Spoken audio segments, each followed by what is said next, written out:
Hey guys, welcome back to another driving mindset video. I just want to talk about purpose in this video and what it means to have a purpose and what is the underlying purpose of getting your license.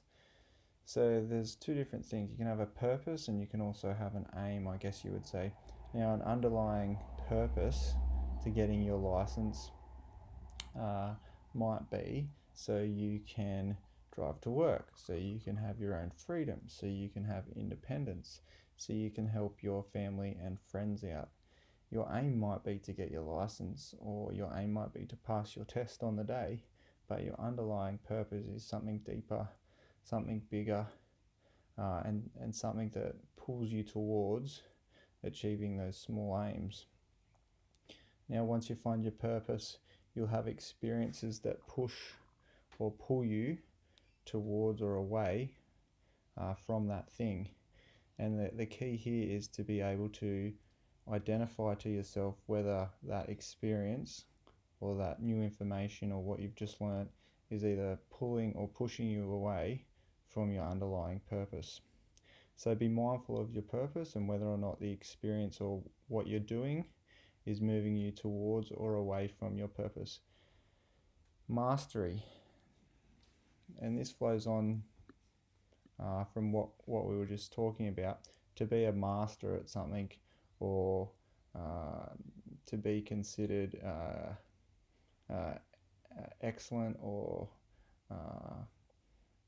highly skilled in a particular area, we could say, that first starts with a cognitive understanding of what the skill actually is, and how you're interacting with that skill. Once you have an understanding of this, then you need to begin to emotionally understand it. How does it affect your emotions, and what does that mean? If you can do this, if you do this, do you feel pleasure or do you feel pain? Again, is it pushing or pulling you away from your underlying purpose of becoming a master at a particular skill or ability? Once you've attained this level of emotional understanding and how it affects you, you can then start to move towards the physical mastery.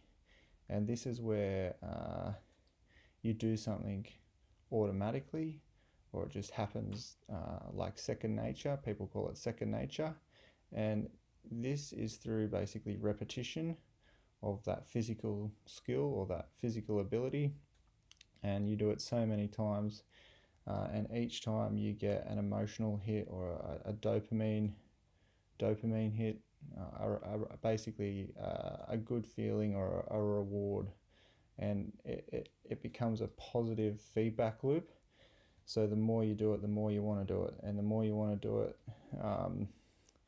the better the feeling becomes, and it just rolls on, and it's like a snowball rolling downhill. It gets bigger and bigger and bigger, and once this is ingrained, your character changes and your identity shifts.